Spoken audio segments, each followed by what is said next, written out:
दोस्तों, वीडियो शुरू करने से पहले कृपया आप मेरे चैनल को सब्सक्राइब जरूर करें और साथ में बेल आइकन को भी दबा दें ताकि मेरे नए वीडियो का नोटिफिकेशन आपको मिल जाए। और अगर वीडियो अच्छा लगे तो कृपया लाइक, कमेंट और शेयर जरूर कीजिए। अब देर न करते हुए आज की साखी शुरू करते हैं।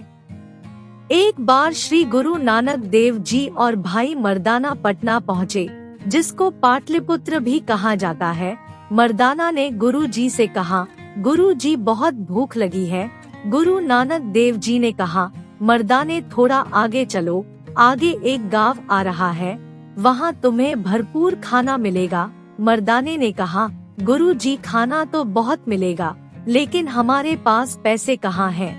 गुरु नानक देव जी ने मर्दाने की बात सुनकर जमीन पर अपना पैर मारा, जहाँ पर काफी रेत थी। जैसे ही गुरुजी का पैर रेत में लगा, रेत के नीचे से एक कीमती हीरा निकल आया। गुरु नानक देव जी ने हीरे को जमीन से उठाया और मर्दाने को कहा, ये लो, इसको ले जाओ और बेचकर अपने खाने का इंतजाम कर लो।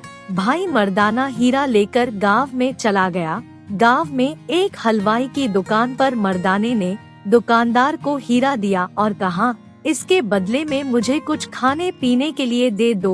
हलवाई ने हीरे को देखा और कहा, भाई ये पत्थर हमारे किस काम का? ये पत्थर तो मैं तोलने के लिए भी नहीं इस्तेमाल कर सकता। तुम्हें कुछ थोड़ा बहुत खाने की जरूरत है तो मुझसे वैसे ही ले लो। मर्दाने ने हलवाई से हीरा वापस लिया और एक कपड़े की दुकान पर गया और उसको कहा, मैं ये हीरा बेचना चाहता हूँ। कपड़े वाले से कहा, मैं इसके बदले में तुम्हें थोड़ा सा कपड़ा जरूर दे सकता हूँ, इसके अलावा और कुछ भी नहीं। ऐसे ही मर्दाना कई दुकानों पर गया, लेकिन उसको हीरे की सही कीमत नहीं मिली। तब किसी ने मर्दाने को कहा, तुम जोहरी के मोहल्ले में चले जाओ, जोहरी ही तुम्हें इसकी सही कीमत दे सकता है, क्योंकि ये हीरा बहुत कीमती लगता है। भाई मर्दाना उसकी बात मानकर जौहरी की दुकान पर चला गया। दुकान के मालिक का नाम सालसराय था। सालसराय तो दुकान पर नहीं मिला, लेकिन उसका नौकर मिला जिसका नाम अधर का था।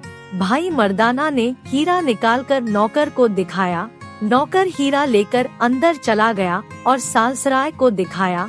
सालासराय ने हीरे को देखा और अपने नौकर को कहा, हीरे के साथ उस आदमी को 100 रुपए दे दो, साथ में उसको ये भी कहो, हमारे पास इतने पैसे नहीं हैं जो इतने कीमती हीरे को खरीद सके।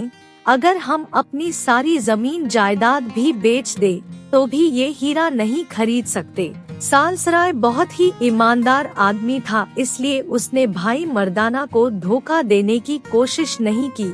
सालसराय ने कहा, हम जौहरियों का एक असूल है कि ऐसे कीमती हीरे को देखने के 100 रुपए देते हैं।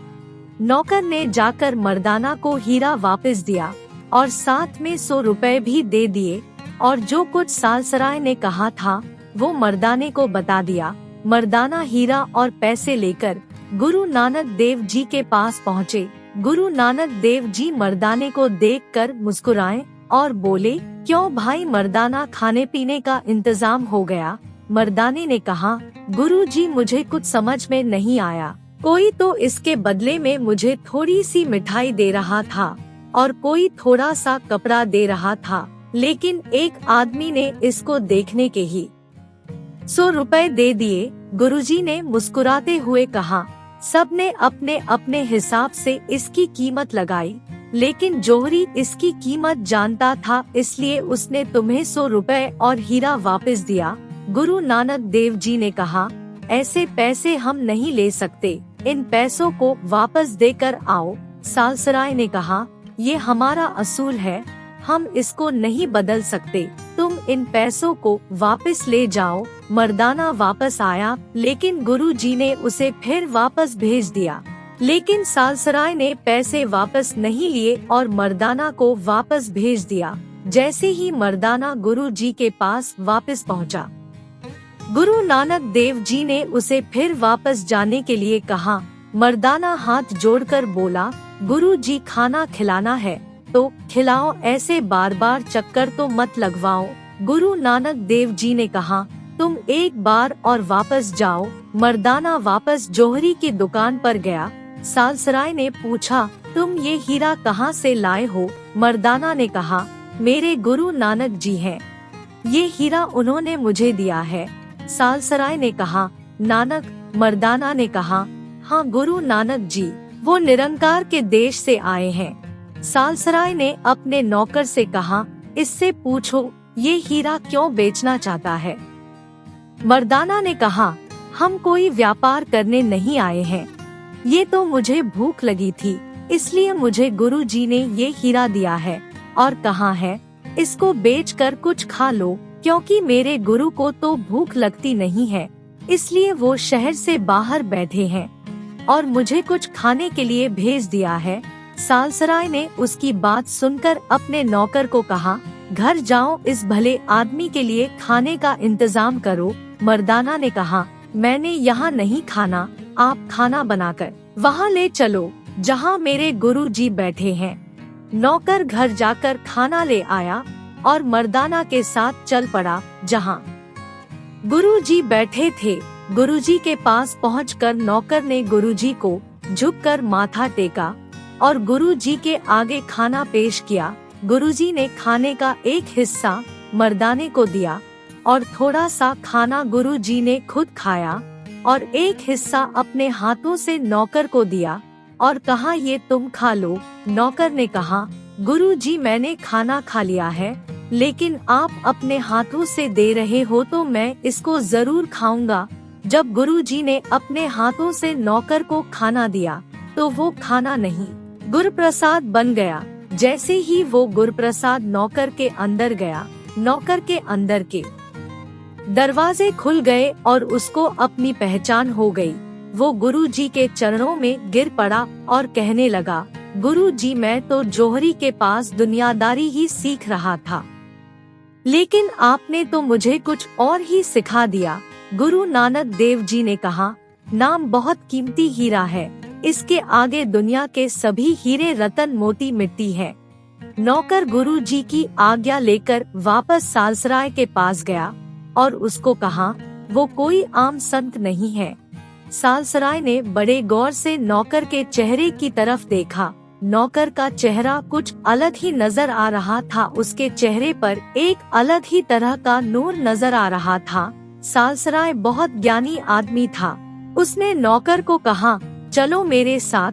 नौकर सालसराय को लेकर गुरुजी के पास पहुंचा और वहां जाकर गुरुजी को माथा टेका। सालसराय ने गुरुजी से कहा, ये मेरा नौकर है, आपने इसके ऊपर बहुत कृपा की है। गुरु नानक देव जी ने कहा, इस हीरे को तुमने परखा था? सालसराय ने हाँ में सिर हिलाया। गुरु नानक देव जी ने कहा, सारी उम्र कांच की पहचान ही करता रहा, कांच परख कर भी तुम्हारी नियत खराब नहीं हुई। जब गुरु जी ने ये कहा तो सालसराय की आंखें भर आई। गुरु नानक देव जी ने सालसराय को कहा, तुम मेरी बात मानोगे? सालसराय ने हाँ में सिर हिलाया। गुरुजी ने कहा, ये जो तुम्हारा नौकर है, इसको मालिक मानकर इसके चरणों को हाथ लगाओ और माथा टेको। सालसराय ने गुरु जी से कोई सवाल न पूछा और बड़ी बड़ी श्रद्धा के साथ नौकर के पैरों को हाथ लगाया और झुककर माथा टेका। गुरु नानक देव जी ने अपने सिर के ऊपर का कपड़ा उतारा और फाड़कर सालसराय के गले में डाल दिया। जैसे ही कपड़ा उसके गले में पड़ा, उसके अंदर के दरवाजे खुल गए।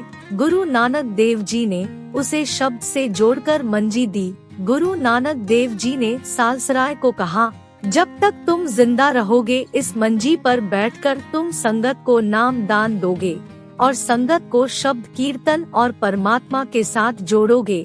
जब आप चोला छोड़कर जाओगे, उसके बाद आपकी जगह आपका नौकर अधर का बैठेगा, जिस जगह पर गुरु जी ने ये वचन कहे थे। इतिहासकारों का कहना है आज वहाँ पटना साहिब गुरुद्वारा है।